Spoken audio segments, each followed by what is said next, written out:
बिस्मिल्लाहिर्रहमानिर्रहीम। अस्सलामु अलैकुम वरहमत अल्लाहि वबरकातुहू। मुअज़्ज़िज़ नाज़रीन इकराम, उम्मीद करता हूँ आप सब खैर व आफ़ियत से होंगे।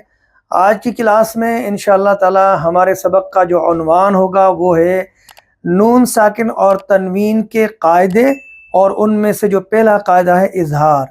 इजहार के बारे में बताऊंगा कि इजहार की तारीफ़ क्या है और इजहार की माना क्या है और इजहार कुरान मजीद में कहाँ पर होता है। जैसा कि आप जानते हैं कि नून साकिन और तनवीन के टोटल 4 कायदे हैं।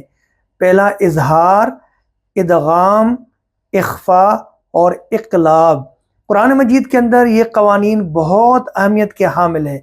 मैं कोशिश करूँगा इंशाअल्लाह 4 क्लासेस में इन 4 कायदों को तफसील के साथ और मुख्तसर टाइम में आपको समझाने की कोशिश करूँगा। आज की क्लास भी बहुत अहम है, तो आज इजहार के मुतालिक जानने के लिए हमारी क्लास में आखिर तक रहें और पूरी वीडियो देखें, ताकि आपको पता चले कि कुरान मजीद में इजहार कब और कहाँ होता है। इजहार का माना है ज़ाहिर करना, यानी नून साकिन और तनवीन की आवाज़ को ज़ाहिर करके पढ़ना, यह है इजहार। अब देखिए कि इजहार की तारीफ़ क्या है, कुरान मजीद के अंदर इजहार कैसे होता है। इजहार की तारीफ़ ये है कि नून साकिन, याद रखिएगा नून साकिन यानी जिस नून के ऊपर सुकून हो। नून साकिन और तनवीन के बाद, तनवीन यानी 2 ज़बर और 2 ज़ेर 2 पेश, नून साकिन और तनवीन के बाद हुरूफ हल्की हमज़ा, ह, आइन, ह, गैन, ख, इनमें से कोई हरफ आए तो नून साकिन और तनवीन की आवाज़ में इजहार होगा, यानी नून साकिन और तनवीन की आवाज़ को ज़ाहिर करके पढ़ेंगे। लेकिन शर्त यह है कि जब नून साकिन और तनवीन के बाद इन हरूफ में से कोई एक हरफ आ जाए, और इन हरूफ को हरूफ इजहार भी कहा जाता है। अब इजहार को मिसालों के ज़रिए से आपको समझाऊंगा कि कुरान मजीद के अंदर इजहार कैसे होगा।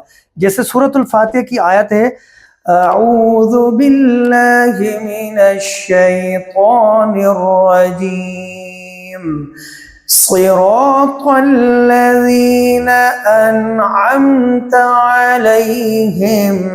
यहाँ पर ये नून साकिन है, इस नून साकिन में इजहार होगा, क्योंकि मैंने बताया था कि नून साकिन और तनवीन के बाद अगर हरूफ हल्की में से कोई हरफ आ जाए, हमज़ा, ह, आइन, ह, गैन, खा में से, यहाँ पर आइन है तो लिहाजा नून साकिन की आवाज़ को ज़ाहिर करेंगे, जैसे अनअमत, इसको अनअमत पढ़ना गलत है।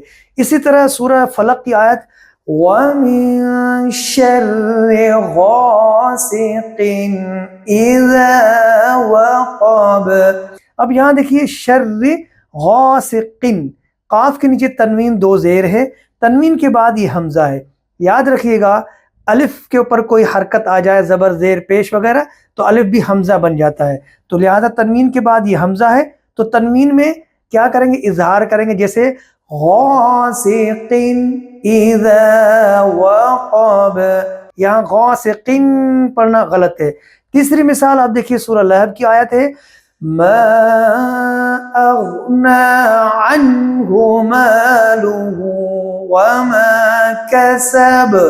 अब यहाँ देखिए मा अग़ना अन्हु, नून साकिन और उसके बाद हा हरफे हल्की है, तो लिहाजा इस नून साकिन में भी इजहार होगा, यानी नून की आवाज़ को ज़ाहिर करेंगे, जैसे अन्हु, इसको इस तरह पढ़ना, मा अग़ना अन्हु, ये पढ़ना गलत है, क्योंकि नून साकिन के बाद हा हरफे हल्की है, इसलिए नून साकिन में इजहार होगा।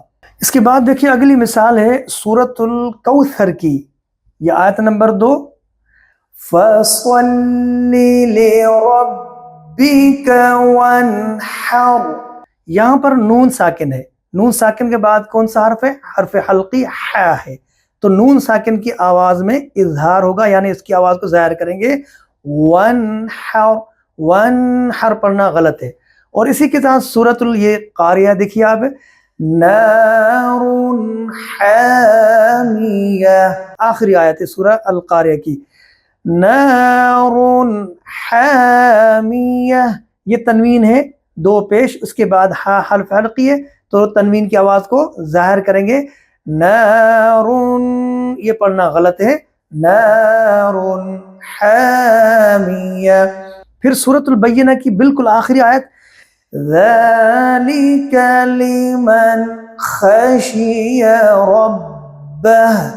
ज़ालिका लिमन, नून साकिन के बाद खा हर्फ हल्की है, तो लिहाजा नून साकिन की आवाज को ज़ाहिर करेंगे, लिमन नहीं पढ़ेंगे, छुपाएंगे नहीं, बल्कि ज़ालिका लिमन खशिया रब्बह। मोहतरम दोस्तों, मैं उम्मीद करता हूँ कि आज की क्लास जो सबक था हमारा इजहार के हवाले से आपको अच्छी तरह समझ में आ गया होगा। इंशाअल्लाह ताला अगली जो क्लास होगी, अगला जो सबक होगा वो होगा इदगाम के बारे में। मैं उम्मीद करता हूँ कि आप इंशाअल्लाह इसको बाकायदा कुरान मजीद के अंदर प्रैक्टिस के दौरान इसको अप्लाई करेंगे, प्रैक्टिस करेंगे, और आप देखेंगे कि तिलावत के दौरान आप अपना जायज़ा लेंगे कि कहाँ आप मिस्टेक कर रहे हैं और आप उनको ठीक करना है। फिर मिलेंगे इंशाअल्लाह अगली क्लास में। तब तक इजाज़त चाहता हूँ। अल्लाह हाफिज़। अस्सलामु अलैकुम वरहमतुल्लाहि वबरकातुह।